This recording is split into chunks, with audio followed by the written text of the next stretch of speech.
বছরের প্রথমেই ঘুরে এলাম নবাবী শহর মুর্শিদাবাদ, যা ছিল বাংলা, বিহার, উড়িষ্যার প্রাক্তন রাজধানী। বাংলার প্রথম স্বাধীন নবাব মুর্শিদ কুলি খাঁর নামে এই জেলার নাম হয় মুর্শিদাবাদ। অষ্টাদশ শতাব্দীর সময় এটি একটি সমৃদ্ধ শহর ছিল, যেখানে ছিল রাজ্যের কোষাগার, রাজস্ব অফিস এবং বিচারালয়। এই রাজ্যে বহু জায়গায় ছড়িয়ে ছিটিয়ে রয়েছে নবাবী স্থাপত্য, যা আজও ইতিহাসের সাক্ষী বহন করছে, যার কোনায় কোনায় রয়েছে ইতিহাসের হাতছানি। সেই সব ঐতিহাসিক কাহিনীর স্বাদ নিতেই আমি বেরিয়ে পড়েছিলাম আমার স্কুল কলিগদের সাথে। 12ই জানুয়ারি আমি ছেলেকে নিয়ে নির্দিষ্ট সময়ে পৌঁছে যাই কলকাতা স্টেশনে। সকাল 6:50 হাজারদুয়ারি এক্সপ্রেসে চেপে পড়লাম সবাই মিলে। নির্দিষ্ট সময়েই ট্রেন ছেড়ে দিল। আমরা সকালের ব্রেকফাস্ট বাড়ি থেকেই করে নিয়ে যাই। খাওয়া দাওয়া গল্পগুজব করতে করতে আমরা পৌঁছে যাই বহরমপুর স্টেশনে। মুর্শিদাবাদ পর্যন্ত টিকিট না থাকায় আমরা বহরমপুর অবধি টিকিট কাটি। আপনারা সরাসরি মুর্শিদাবাদ অবধি যেতে পারেন।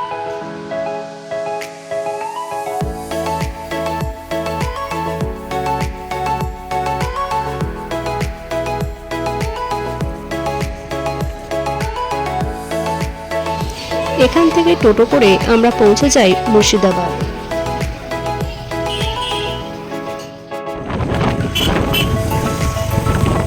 প্রায় 11:30 নাগাদ আমরা পৌঁছে গেলাম আমাদের গন্তব্যে। মুর্শিদাবাদে আমরা উঠেছিলাম ইউথ হোস্টেলে। হাজারদুয়ারির একদম বিপরীতেই এই ইউথ হোস্টেলটি। এখানে বলে রাখি, এই ইউথ হোস্টেলে কোনো রেস্টুরেন্ট নেই, তাই আমরা বাইরের হোটেলেই লাঞ্চ ও ডিনার করেছিলাম। ইউথ হোস্টেলটি পরিষ্কার পরিচ্ছন্ন, রুমগুলিও যথেষ্ট বড়। হোস্টেলের সামনেই আছে গোলাপ বাগান, যা সবার নজর কাড়ে। আমরা লাগেজ রেখে একটু ফ্রেশ হয়ে বেরিয়ে পড়লাম সাইট সিইংয়ে। টোটো ভাই প্রথমেই আমাদের নিয়ে গেল কাঠগোলা বাগান বাড়ি।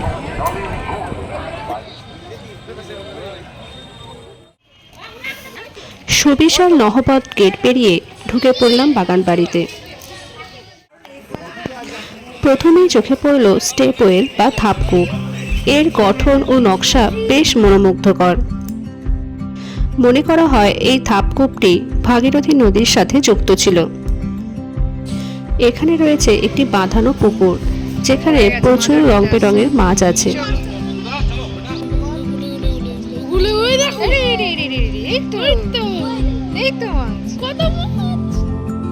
মুর্শিদাবাদের কাঠগোলা বাগান বাড়ি 1873 সালে স্থানীয় জৈন ব্যবসায়ী পরিবার, মূলত লক্ষ্মীপদ সিং দুগার ও তার ভাইদের দ্বারা নির্মিত একটি ঐতিহাসিক অট্টালিকা।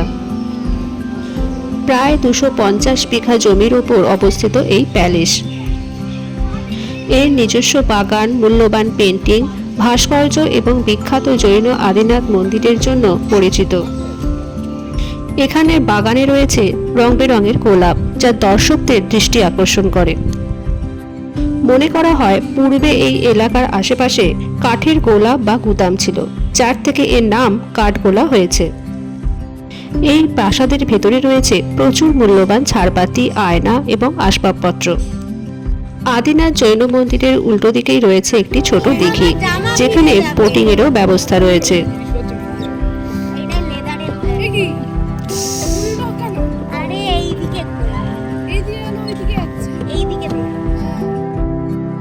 এরপর আমরা গেলাম জগৎ শেঠের বাড়ি। আমরা এখানে একজন গাইডের সাহায্য নিই। তিনি সবটা ঘুরিয়ে দেখান ও বুঝিয়ে দেন। জগৎ শেঠ কোনো একজন ব্যক্তির নাম ছিল না, এটি একটি উপাধি। 18 শতকের গোড়ার দিকে মানিকচাঁদ এই বাড়িটি স্থাপন করেন। মুঘল আমলে তারা নবাবদের অর্থ ও অন্যান্য প্রশাসনিক কাজে সাহায্য করতেন। বর্তমানে এই বাড়িটি একটি সংরক্ষিত মিউজিয়াম। এখানে রয়েছে শেঠ পরিবারের ব্যবহৃত প্রাচীন মুদ্রা, মসলিন পোশাক, বেনারসি শাড়ি, আসবাবপত্র ইত্যাদি। রয়েছে একটি ভূগর্ভস্থ সুড়ঙ্গ। এরপর আমরা গেছিলাম নসিপুর রাজবাড়ি। এই রাজবাড়ির ভেতর আমরা আর প্রবেশ করিনি। এরপর আমাদের যাত্রাপথেই চোখে পড়ল নিমকহারাম দেউরি। এটি হলো মির্জাফরের প্রাক্তন বাসভবন। বাংলার শেষ স্বাধীন নবাব সিরাজউদ্দৌলার সঙ্গে বিশ্বাসঘাতকতার কারণে ইতিহাসের পাতায় এটি একটি কলঙ্কিত স্থান। লোকমুখে প্রচলিত আছে এই প্রাসাদের ভেতরেই সিরাজউদ্দৌলাকে হত্যা করা হয়েছিল। এর অনতি দূরেই রয়েছে মির্জাফরের সহস্র সমাধি। মির্জাফর সহ তার পরিবারের লোকজনকে এখানেই সমাধিস্থ করা হয়। এরপর টোটো ভাই আমাদের নিয়ে আসে মুর্শিদ কুলি খাঁর কন্যা আজিমুন্নিসা বেগমের সমাধিতে। এটি একটি জীবন্ত সমাধি।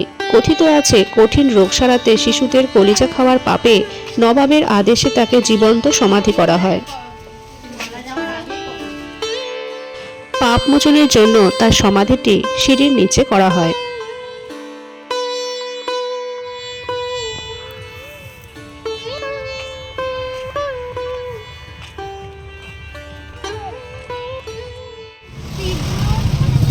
এখন আমরা বলি ত্রিপুলিয়া গেট, বলি ত্রিপুলিয়া গেট।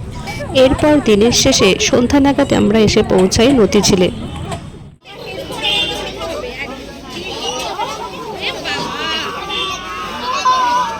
এখানে একটু বসে খেজুর গুড়ের চা খেয়ে ঢুকে পড়ি মতিঝিল পার্কে। এখানে প্রতিদিন সন্ধে 6টা থেকে লাইট অ্যান্ড সাউন্ড শো হয়।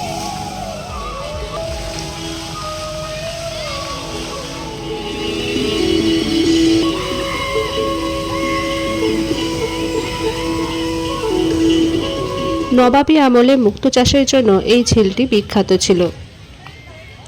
আমরা বেশ খানিকটা হেঁটে পার্কের শেষ প্রান্তে পৌঁছালাম লাইট অ্যান্ড সাউন্ড শো দেখতে। আজ বহু শতাব্দীর ঘুম ভেঙে জেগে উঠছে ইতিহাস। আকাশে হাজার ফেরেশতার আলোর মতো ঘুম ভাঙছে কথা।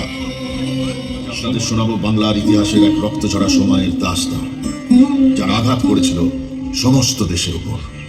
শোনাবো সুবে বাংলার স্বর্ণযুগের কথা। তার শেষ স্বাধীন নবাব সিরাজউদ্দৌলার দীর্ঘশ্বাস আজও সন্ধ্যার অন্ধকারে ভেসে বেড়ায় এই মতিঝিলের বাতাসে। তখন আমার নাম ছিল মুকসুদাবাদ। মুঘল সম্রাট আওরঙ্গজেব, যিনি তাকে বাংলার দিওয়ানের পদে বসিয়েছিলেন কুর্তুলব খান উপাধি দিয়ে, কাজে সন্তুষ্ট হয়ে তিনিই তাকে নতুন উপাধি দেন মুর্শিদ কুলি খান, যার নামে আজ আমার নাম মুর্শিদাবাদ, ভারতবর্ষের অগ্রগণ্য নগরী। কিন্তু সবার অলক্ষ্যে মহাসাগর পার হয়ে ধনী আসছিল কালো মেঘ। বহু জায়গায় আমি ঘুরেছি, কিন্তু মতিঝিলের মতো শান্তি কোথাও পাই না। এই তো আপনারই কীর্তি। একদিন যখন আমরা থাকবো না, তখন ওই মতিঝিল রয়ে যাবে। আর রয়ে যাবে আমাদের নাম। ঘাসিলায় চলে উঠল অশান্তি আর চক্রান্তের আগুন, যার পুরো ভাগে ছিলেন ঘাসিল। ইংরেজ ভেবেছে আমাদের গোলাবারুদ খতম মানে আমরাও খতম। আজ ওদেরকে কলেজ সাবিত করবার দিন। We must teach the Nawab a lesson he'll never forget. All right, sir. But we must proceed with caution. 1707 আমবাগানে নবাবী ফৌজ ঘাঁটি দাঁড়াল। 22 তারিখ নদী পেরিয়ে দেখা দিল ইংরেজ সেনা। লর্ড ক্লাইভ এই সময়টির জন্যই Our troops. About 950 European infantry, 50 European artillery, about 50 English sailors, and a little over 2,000 native troops, sir. Good. And any news of the Nawab's army? Yes, sir. About 35,000 infantry, 15,000 cavalry, 53... করলেন ইংরেজ সেনা। তার প্রবল পরাজয়ের কাছে পিছু হটতে শুরু করলেন ক্লাইভ। পরের দিন সকাল শুরু হলো আগের দিনের লাইট অ্যান্ড সাউন্ড শোয়ের রেস দিয়েই। আমাদের বাচ্চারা তরোয়াল নিয়ে যুদ্ধ খেলা শুরু করলো। তাদের খেলার আমেজ নিতে নিতেই চলে এলাম মুর্শিদাবাদের অন্যতম জনপ্রিয় স্থান হাজারদুয়ারি। গেট পেরিয়ে প্রবেশ করলাম। প্রচুর লোকের সমাগম হয়েছে এই হাজারদুয়ারিতে। নবাব হুমায়ুন যা 1829 সালের 9 আগস্ট এই প্রাসাদের ভিত্তিপ্রস্তর স্থাপন করেন। প্রায় 16.5 লক্ষ টাকা খরচ হয় এটি নির্মাণ করতে। প্রাসাদে সহস্রাধিক জানলা দরজা থাকার জন্য নাম হয় হাজারদুয়ারি। বর্তমানে এটি একটি মিউজিয়ামে পরিণত হয়েছে। সকাল 9টা থেকে বিকেল 5টা পর্যন্ত হাজারদুয়ারি খোলা থাকে। হাজারদুয়ারির উল্টো দিকেই রয়েছে ইমামবাড়া।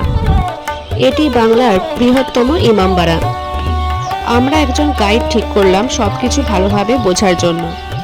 তিনি হাজারদুয়ারির ইতিহাস ও নানা তথ্য দিয়ে আমাদের সমৃদ্ধ করলেন। শুক্রবারে বন্ধ থেকে শুক্রবার আসবে না, তো হাজার দেখতে পাবে না, বোঝা গেল? এই হাজারদুয়ারিতে দেখছেন, হাজারদুয়ারি সিরাজদৌল্লা চোখে দেখেনি। সিরাজের প্রাসাদ গঙ্গার ওই পারে অর্ধেক জলেতে ডেঙায়, ওটার নাম ছিল হীরা ঝিল। ওইটার নাম লাল কুঠি, ওইটার নাম ছিল মনসুরগঞ্জ প্যালেস বা হাজার দরবারি, হাজারটা লোক পেলে সেটা সবার নাম ছিল দরবারি। আর এটা দরজা দিয়ে নাম দিয়েছে হাজার দুয়ারি। ওইটা 1757 সাল, এইটা 1829 সাল। বোঝা গেল? হাজারদুয়ারি কার তৈরি? ব্রিটিশের গভর্নমেন্ট ছিল লর্ড বেন্টিং। এটা বেন্টিং হাজারদুয়ারি। তিনতলা কেন? নিচে তলায় রেভিনিউ স্টাম অফিস ছিল, দোতলা ছিল আদালত, তিনতলা ছিল ইংরেজের গেস্ট হাউস। বোঝা গেল? 1985-তে ডিক্লেয়ার করেছে মিউজিয়াম, বাংলাতে বলে সংগ্রহশালা। তাহলে হাজারদুয়ারি ছিল আদালত, কোর্ট বা কার্যালয়। বোঝা গেল? দূরে একটা মসজিদে চূড়া দেখতে পাচ্ছেন, আপনার কাছে সোজা। টিভিতে একটা সিরিয়ালে ছিল আমি সিরাজের বেগম। ওই মসজিদটা ভেরি ইম্পর্টেন্ট। মসজিদটার নাম চাঁদিনী চক। চাঁদিটা দিল্লিতে একটা, লখনৌতে একটা, কলকাতা একটা, মুর্শিদাবাদে একটা। পেছনে বসতে মিনা বাজার, সামনে বসতে ফেন্সি মার্কেট। আগেকার থেকে সোনা চাঁদি হিরে মুক্ত জহরা পান্ডা ঢেলে বিক্রি হতো। এখন বস্তা বস্তা আলু পেঁয়াজ ঢেলে বিক্রি করা হয়। আর এই জলের ট্যাঙ্কিগুলো দেখতে পাচ্ছেন, এরা মির্জাপুরের লোক যারা বেঁচে রয়েছে তারা বসে হচ্ছে মির্জাপুরের ফ্যামিলি। কিন্তু আমরা বলি মির্জাপুর বেইমান। সিরাজকে হারিয়ে যুদ্ধ ময়দানে একটা মির্জাপুর বেইমানি করেনি, বড় বড় মির্জাপুর রয়েছে। তার নাম ছিল উমির চাঁদ, রাজবল্লাভ, কৃষ্ণের রাজা, ইয়াল লতিফ, রানী ভবানী, সিরাজের মাসি ঘসির বেগম, ইয়াল লতিফ, বর্ধমানের রাজা, লালগোলা রাজা, কাশিমার পুরো প্যাক্ট হয়ে সিরাজ বোঝা গেল? তাহলে সিরাজদৌল্লা ছিল সুন্নি মুসলমান, মির্জাপুর ছিল শিয়া মুসলমান। শিয়া সুন্নি যেখানে, ইংরেজরা গেম খেলে ওইখানে। পঞ্চম বিচার করতে ওনার নাম ছিল নবাব নাজিম হুমায়ুন, যা হচ্ছে পারসি জার্মানি জজ। উনি আসার টাইমে দুপাশে ব্যান্ড বাজনা বাজতো, আর নবাব ঘোড়ায় করে উঠতো, আর দুটো কামানটাকে ফাটিয়ে তাকে স্বাগত জানাতো নবাব। আরে হ্যাঁ, এখন ভাগীরথী, হ্যাঁ এসেছিল ভৈরব। তার নাম হচ্ছে ভাগীরথী গঙ্গা। এদিকে আছে পদ্মা। সেখানে বেঙ্গল বিহার উড়িষ্যার রাজধানী করে কী হবে? জলযোগের সুযোগ সুবিধা বেশি হবে। বেঙ্গল বিহার উড়িষ্যা মুর্শিদাবাদ। বোঝা গেল? আগে মুর্শিদাবাদের রাজধানী মুর্শিদাবাদে ছিল না, আগে ছিল কর্ণ সুবর্ণ। টাওয়ার ঘড়ি, হুগলি ব্যান্ডেলে ঘড়ি আছে চলে, বর্ধমানে ঘড়ি আছে চলে, লন্ডনে বিশাল বড় বাড়ি নাম আছে ইমামবাড়া। হুগলি ব্যান্ডেল একটি ইমামবাড়া আছে, লখনৌতে আছে ছোট ইমামবাড়া, বড় মানে ফুলপুর ইমামবাড়া। এটা এশিয়ার মধ্যে সবচেয়ে বড় ইমামবাড়া। ইমামবাড়া মহরমের আকাশে চাঁদ উঠে, চাঁদ রাত্রি থেকে 10 দিন খুলে দেয়। ভেতরে হিন্দু মুসলিম খ্রিস্ট সকলকে ঢুকতে হবে, টিকিট লাগে না।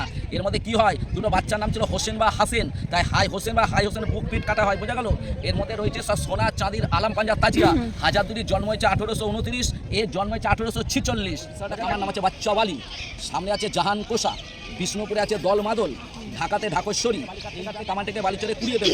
কুড়িয়ে পাওয়ার টাইমে 1800 বাড়িতে টেস্ট করলো, ওই আবাজে মানে বাচ্চা মারা গেল। যাদের পেটে বাচ্চা ছিল আবাজে বরবাদ হয়ে গেল। ইতিহাস থেকে নাম রেখে দেয় বাচ্চা ওয়ালি তোপ। সামনে একটা ছোট্ট তাজমহলের নাম হচ্ছে সিরাজ মদিনা।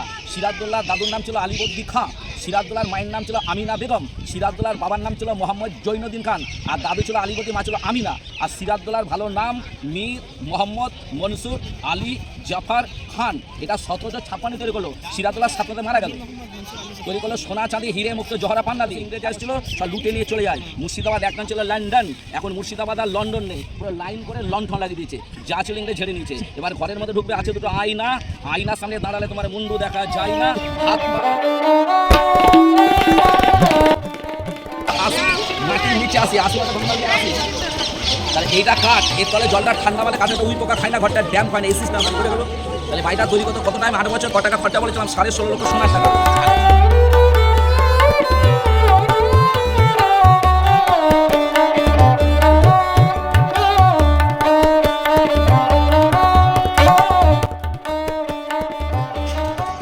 আস্তে আস্তে আমরা প্রবেশ করলাম হাজারদুয়ারির ভেতর।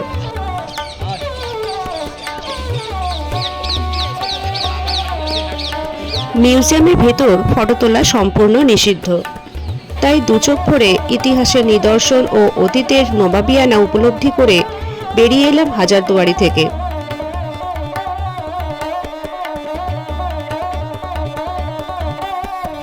এরপর আমরা চলে গেলাম কাটরা মসজিদ দেখতে। নবাব মুর্শিদ কুলি খাঁ পারস্য স্থাপত্য রীতির অনুকরণে এই মসজিদ নির্মাণ করেন। এখানে কোনো প্রবেশ মূল্য লাগে না। মসজিদের চারপাশে রয়েছে অনেক চতুষ্কোণ প্রকোষ্ঠ। এগুলি দূরের তীর্থযাত্রী ও কোরআন পাঠার্থীদের জন্য তৈরি করা হয়েছিল।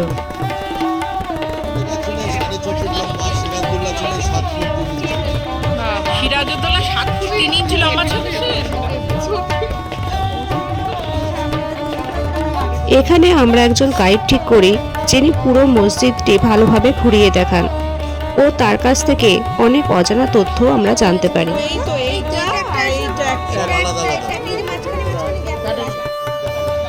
এখন যেরকম তিরপল তখন তো কোনো ছিল না, তাই চাদরটা বেশ। এই মসজিদের প্রত্যেকটি কক্ষে প্রায় 700 জন কোরআন পড়তে পারত।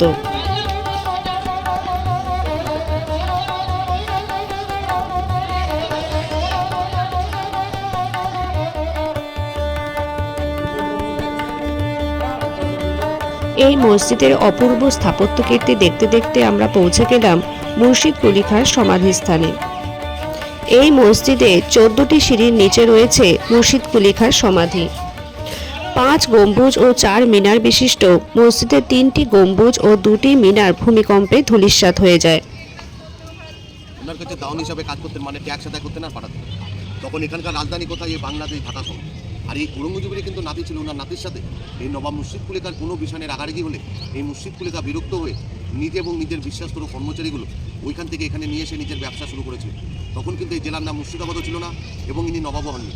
এই মুর্শিদ কুলিকে ইনি দাক্ষিণাত্যে বুরহানপুর গ্রামে এক ব্রাহ্মণ ঘরে জন্মগ্রহণ করেছিলেন। তখন বর্গী আমরা তো মারাঠা বর্গী, হ্যাঁ, ইনি ওই সে মারাঠা বর্গীরা এই মুর্শিদ কুলিকাকে একদম শীষ অবস্থায় চুরি করে এক ইস্পানের বণিক হাজি পানোরের কাছে কৃতদাস রূপে বিক্রি করে দিয়েছিলেন। হাজি সাহেব তার নাম পরিবর্তন করে রেখেছিলেন মোহাম্মদ হাদি এবং ইসলাম ধর্মে নাকি দীক্ষিত দিয়েছিলেন, মানে পড়ালেখা শিখেছিলেন। তারপরে 1702 খ্রিস্টাব্দে এই দিল্লির সময় ঔরঙ্গজেব মারাঠা যুদ্ধে অর্থহীন হয়ে পড়ে যান। তখনকার সময় মুর্শিদ কুলিকে এখান থেকে 1 কোটি টাকা ঔরঙ্গজেবকে রাজস্ব হিসাবে পাঠিয়েছিলেন। পয়সা কিন্তু নয়, কি পাঠিয়েছিলেন? 10 টাকা কয়েনের মতো স্বর্ণ মুদ্রা পাঠিয়েছিলেন। তারই প্রতিদানে ঔরঙ্গজেব মুর্শিদ কুলিকাকে দেবদূত রূপে ব্যাখ্যা করেন এবং নবাব মুর্শিদ কুলিকা নামটি নাকি উপহার দিয়েছিলেন। আগে কিন্তু এই জায়গার নাম ছিল মাকসুদাবাদ, তার আগে এই জায়গার নাম ছিল মুকসুগঞ্জ। এই মুর্শিদ কুলিকার নামেই এই জেলাটার নাম হচ্ছে মুর্শিদাবাদ। দিল্লির সময় কারণবশত কারো কাছ থেকে জানতে পেরে যান যে আমি হিন্দু ব্রাহ্মণ করে জন্মেছিলাম, আমাকে শীষ অবস্থায় মুসলিম সম্প্রদায় বিক্রি করে দেওয়া হয়। জানার পরে কিন্তু তখনকার সময় মুর্শিদ কুলিকা হিন্দু সমাজে ঘুরে যান, ওনাকে না হয়নি ত্যাগ করে দেওয়া হয়। কারণ কি? তখনকার ব্রাহ্মণ সমাজ ছিল খুবই কঠোর, কেউ মেনে নিতে পারেনি। তখনই মুর্শিদ কুলিকা হিন্দু সমাজের প্রতি রেগে কিছু পাপ অন্যায় কাজ করে ফেলেছিলেন। দিয়ে বলেছিলেন, আমি তো পাপ অন্যায় কাজ করে ফেলেছি, আমি মারা যাওয়ার পর আমার সমাধিটা এমন জায়গায় দেওয়া হবে, আমার সমাধির উপর দিয়ে নানা জাতি ধর্মের লোক হেঁটে যাবে, তাদের পায়ের ধুলোটা আমার বুকের উপর একটু পড়বে, তাহলে আমার আত্মার শান্তি পাবে, পাপ মুক্তি। মুর্শিদ কুলিকাকে পুত এবং স্বাধীন নয় বলে, কারণ উনি কিন্তু কাউকে মেরে নবাব হননি, আর জাত ভেদাভেদ করতেন, আর একাই বাংলা, বিহার, উড়িষ্যার 3টে রাজ্য একাই রাজত্ব করে। ওই জন্য 18টা নবাবের মধ্যে প্রথম স্বাধীন নয় বলে মুর্শিদ কুলিকা। উনার পরে উনার জামাই সেকেন্ড নবাব সিরাজউদ্দৌলা, 3 নম্বর শারফাজ খান, 4 নম্বর আলীবর্দী, 5 নম্বর সিরাজ। সিরাজ কিন্তু শেষ, তারপরে যে 13টা নবাব সব কিন্তু ইংরেজদের। আসছে রাজত্ব করে গেছিলেন মুর্শিদ কুলিকা। যদি বলেন কেন? ওনার জন্ম বললাম 1660 খ্রিস্টাব্দে, নবাবী পদ পেয়েছিলেন 1706 খ্রিস্টাব্দে, 24 সাল পর্যন্ত রাজত্ব করেন, 25 খ্রিস্টাব্দে উনি মারা যান। আর দিল্লির সময় ঔরঙ্গজেব মারা যান 1707। তখনকার সময় মুর্শিদ কুলিকা একাই 18 বছর রাজত্ব করে গেছিলেন। তারপর সব 2 বছর 1 বছর সিরাজ, এরকম মাত্র 11 মাস। হ্যাঁ, আসুন। এরপর আমরা যাই জাহান কোষা কামান দেখতে। এই কামানটি সোনা, রূপা, তামা, সীসা, দস্তা, পারদ, লোহা এবং টিন নামক 8টি ধাতুর সংমিশ্রণে তৈরি। এরপর আমরা চলে আসি ভাগীরথী নদীর তীরে খেয়াঘাটে। সূর্য তখন প্রায় অস্তাচলে।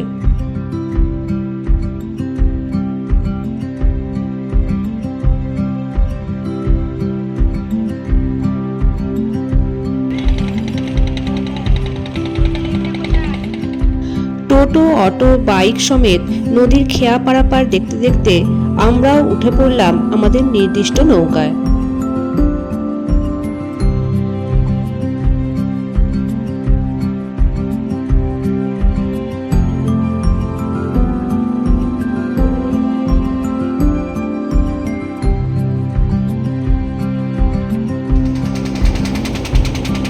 সাত থেকে 8 মিনিট লাগে নৌকা পারাপার করতে।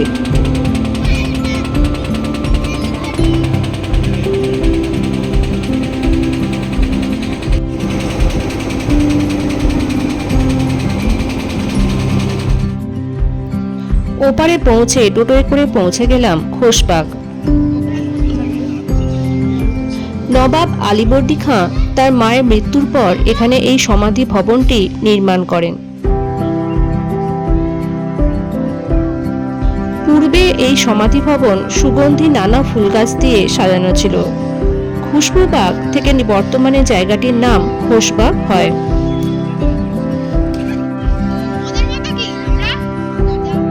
নবাব আলীবর্দী খাঁ, সিরাজউদ্দৌলা, লুৎফুন্নিসা সহ তাদের পরিবারের অনেক সদস্যের সমাধি রয়েছে এখানে।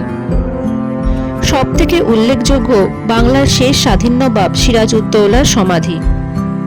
সিরাজউদ্দৌলার মৃত্যুর পর তার স্ত্রী লুৎফুন্নিসা প্রায় 108 রকমের গোলাপ চাষ করেছিলেন এখানে। লুৎফুন্নিসার মৃত্যুর পর সিরাজউদ্দৌলার পাশেই তাকে সমাধিস্থ করা হয়। এরপর আমরা চলে যাই কিরিটেশ্বরী মন্দির। তখন সন্ধে নেমে গেছে, চারিদিক অন্ধকার। কথিত আছে এখানে দেবী সতীর কিরিট অর্থাৎ মুকুট পড়েছিল। রানী ভবানী এই মন্দিরটি নির্মাণ করেন। পরের দিন 7:40 ধনধান্য এক্সপ্রেস ধরে চলে আসি কলকাতা স্টেশনে। এখান থেকে যে যার বাড়ি। ভিডিওটি ভালো লাগলে লাইক দেবেন, কমেন্ট করে জানাবেন কেমন লাগলো। দেখা হবে অন্য ভিডিওতে। আমাদের ভ্রমণের কিছু স্মৃতি শেয়ার করলাম আপনাদের সাথে। বলে শোনো শোনো রে বলে কি রে গা বলে গান শোনাতে এসেছি রে মা বলে মানবো না যদি সুরে গাও ঘা বলে